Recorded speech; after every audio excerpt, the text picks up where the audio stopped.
قرار دیا جائے، لیکن بے بنیاد نل اینڈ وائڈ قرار دے کے اس کو کالعدم قرار دیا جائے۔ ہائی کورٹ سے استدعا کی گئی ہے کہ صادق سنجرانی کی جو کامیابی کا اعلان پریزائڈنگ آفیسر نے کیا تھا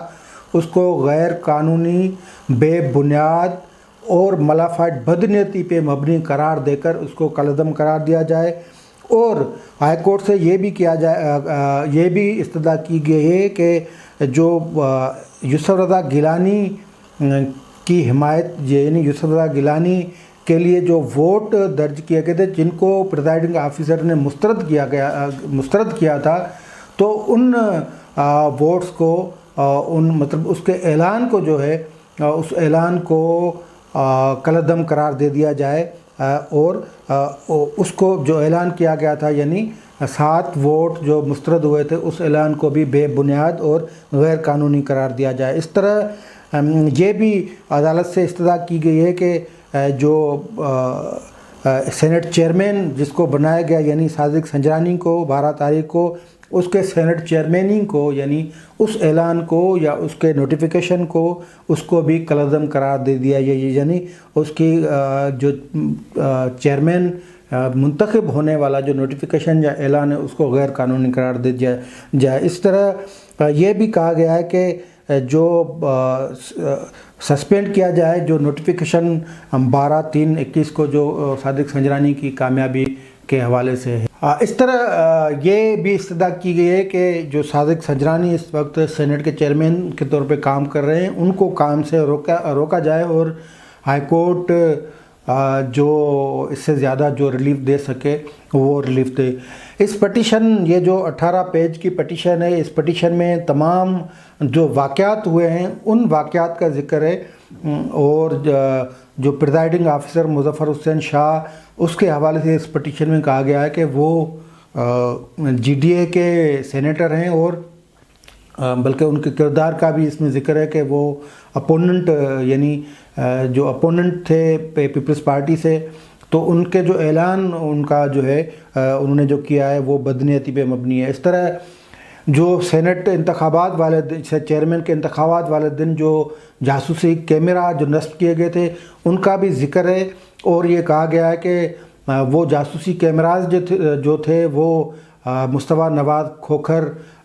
سمیت 2 جو سینیٹرز تھے انہوں نے وہ پکڑے، پھر وہ ان کو ضبط کیا گیا، پھر ان کو سیل کیا گیا۔ یہ تمام حقائق بھی ہیں، اور جو ایڈیشنل سارجنٹ کی کا جو تقرر ہوا تھا اس حوالے سے بھی کہا گیا کہ اس کو بنیادی طور پہ جاسوسی کا کردار دیا گیا تھا، اور اس کا تقرر جو ہوا تھا وہ 11 مارچ یعنی سینٹ کے چیئرمین کا جو مدعا جب ختم ہو رہا تھا تو انہوں نے کیا، اور رات کے اندھیرے میں ہوا یہ نوٹیفیکیشن، اور بیک ڈیٹ سے یہ نوٹیفیکیشن ہوا ایڈیشنل جو سارجنٹ تھے اس کا، تو یہ فقط اس لیے کیا گیا کہ وہ سارے اس جاسوسی کا عمل کر سکیں۔ اس طرح پھر یہ بھی کہا گیا ہے کہ فاروق ایچ نائک، شیری رحمان یا سعید غنی جو انتخابات سے پہلے یعنی سینٹ چیئرمین کے انتخابات سے پہلے انہوں نے سیکریٹری سے ملاقات کی، اور ملاقات میں یہ پوچھا گیا، اس کی ویڈیو بھی پیش کی گئی ہے اس درخواست میں، یہ تمام چیزیں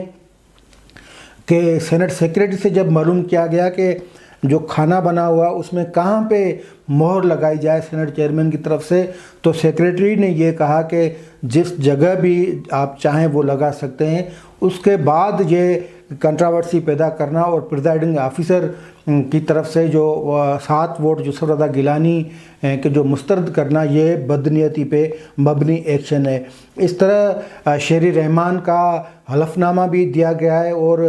جو جاسوسی کے حوالے سے جو کیمراز پکڑے گئے تھے، جو سیز کیے گئے تھے، اس کے حوالے سے بھی ایک حلف نامہ دیا گیا ہے، اور جو ریکارڈنگ تھی سیکریٹری کی، یعنی اس وقت جو ایک صحافی نے ریکارڈ کیا تھا جب پیپلز پارٹی کے جو سینیٹرز سینٹ چیئرمین کے انتخابات کے حوالے سے سینٹ سیکریٹری کے ساتھ جو گفتگو کر رہے ہیں، اس کا ریکارڈ بھی اس کے ساتھ لگایا گیا ہے، اور یہ کہا گیا کہ اس کا اٹیچ کیا گیا ہے کہ جو ویڈیو کلپنگ چلی ہے، اور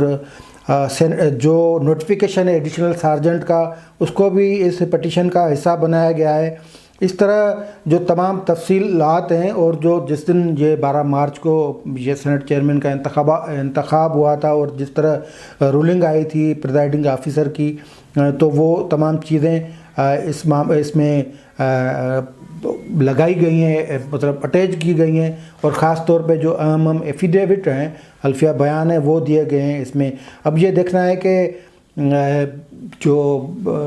چیف جسٹس ہائی کورٹ اسلام آباد کے وہ اس پٹیشن پہ کیا کر سکتے ہیں، کیونکہ اس پٹیشن کے حوالے سے جو دوسری رائے وہ یہ ہے، یعنی خود پریزائڈنگ آفیسر مظفر حسین شاہ جو کہ خود وکیل بھی ہیں، اور ان کا یہ ماننا ہے کہ یہ کہیں پہ چیلنج نہیں ہو سکتی، لیکن کئی معاملات جو ہیں وہ ایون پارلیمنٹ کی جو منظور شدہ ترامیم میں آئینی ترامیم وہ بھی کئی مرتبہ سپریم کورٹ میں چیلنج ہوئی ہیں، اور پھر اس پہ بھی ایک تو 25ویں جو آئینی ترمیم ہے وہ اس وقت بھی سپریم کورٹ میں زیر غور التوا میں ہے، زیر التوا ہے۔ اس سے پہلے جو 18ویں ترمیم کو چیلنج کیا گیا تھا اس پہ افتخار چودھری نے تو باضابطہ طور پہ گائیڈ لائن دے کے 19ویں ترمیم منظور کروائی۔ تو ایسے سیاسی معاملات آتے رہتے ہیں اور اس پہ عدالت کوئی نہ کوئی کرتی رہتی ہے، فیصلہ دیتی رہی۔ جس طرح آئینی جو فوجی عدالتوں کے حوالے سے جو آئینی ترمیم تھی وہ بھی سپریم کورٹ میں ہوئی تھی، اس سے پہلے 11ویں جو 17ویں آئینی ترمیم آئی تھی وہ بھی سپریم کورٹ میں آئی تھی۔ تو بہرحال یہ تمام معاملات تو اب اسلام آباد ہائی کورٹ کی طرف پیپلز پارٹی کی نظر ہے، کیونکہ صادق سنجرانی کو ہٹانے کے لیے ایک پہلا قدم اٹھایا گیا ہے۔ اب دیکھنا ہے کہ اس کی جب پہلی ہیئرنگ ہوتی ہے تو لازمی ہے اگر یہ قابل قبول ہوئی تو تمام فریقین سے جواب طلب کیا جائے گا، اور الیکشن کمیشن سے بھی ہو سکتا ہے کہ رائے لی جائے کہ وہ کلیئر کر سکتا ہے کہ یہ جو مہر لگائی جاتی ہے یہ کہاں لگائی جاتی ہے۔ اچھا، اس کے علاوہ یہ تو ہوگی خیر 24 کو اس کی پہلی سنوائی ہوگی تو اس میں معاملات کلیئر ہوں گے، لیکن اس کے علاوہ الیکشن کمیشن میں یوسف رضا گیلانی کے خلاف جو ویڈیو اسکینڈل والی پٹیشن تھی جو فاروق حبیب شوذوب، کمل شوذوب اور ملکہ بخاری کی طرف سے دائر کی گئی تھی، اس پہ بھی آج ہیئرنگ ہوئی ہے، اور الطاف ابراہیم جو کہ الیکشن کمیشن پنجاب کے ممبر ہیں، ان کی سربراہی میں 4 رکنی کمیشن نے یہ آج پٹیشن اس پہ سماعت کی ہے۔ اس پہ یوسف رضا گیلانی اور علی حیدر گیلانی کے وکلاء بھی پیش ہوئے ہیں۔ پھر جو پٹیشن جو پی ٹی آئی پٹیشنر ہے اس میں تو ان کا تو زور تھا کہ آج ہی کے دن یہ معاملہ مک جائے اور الیکشن کمیشن اس پر فیصلہ کر دے، لیکن الیکشن کمیشن نے وہ بات سنی ہے، اور الیکشن کمیشن میں ان 2 پی ٹی آئی کے ممبران جو جمیل خان اور فہیم خان ان کو بھی فریق بنایا گیا ہے، اور یہ کہا گیا کہ یہ گواہی دیں گے، یعنی انہوں نے ہی علی حیدر گیلانی کے پاس وہ گئے، اسٹنگ آپریشن میں حصہ لیا، انہوں نے ان کو مطلب پہلے تو انہوں نے جھوٹ بولا اور پھر ان کا بیان ریکارڈ کیا، لیکن الیکشن کمیشن کا کہنا ہے کہ جو الیکشن کمیشن کا آرڈر تھا اس کے من و عین اس پہ عمل نہیں ہوا، اور من و عین عمل بھی نہیں ہوا، اور جو ویڈیو دکھائی دے رہے ہیں اس میں ان لوگوں کے چہرے بھی نہیں دکھائی دے رہے ہیں۔ تو یوسف رضا گیلانی کے وکلاء نے اعتراض کیا اس پٹیشن پہ، جس پہ یوسف رضا گیلانی کو کہا گیا کہ آپ اس پہ اپنی تحریری جواب دیں، اور یہ مختصر ہیئرنگ کے بعد 5 اپریل تک اس پٹیشن کا جو ہے وہ معاملہ ملتوی ہو گیا ہے۔ اب 5 اپریل کو الیکشن کمیشن دوبارہ یوسف رضا گیلانی کی نااہلی کے حوالے سے اس کی سماعت کرے گی، اور اس پہ پی ٹی آئی کے جو وکلاء ہیں وہ بھی دلیل دیں گے، اور یوسف رضا گیلانی اور علی حیدر گیلانی کے جو وکلاء ہیں وہ بھی دلیل دیں گے، اور کوشش کریں گے کہ وہ اس کیس کو ان کی کوشش ہوگی کہ جو پی ٹی آئی کی پٹیشن ہے وہ ڈسمس کروا دیں۔ تو یہ یوسف رضا گیلانی کے حوالے سے 2 اہم ڈیولپمنٹ تھی، ہم نے سمجھا کہ ناظرین کو بتا دیں۔ تو آج کے لیے اتنا ہی، دیجیے اجازت، اللہ حافظ۔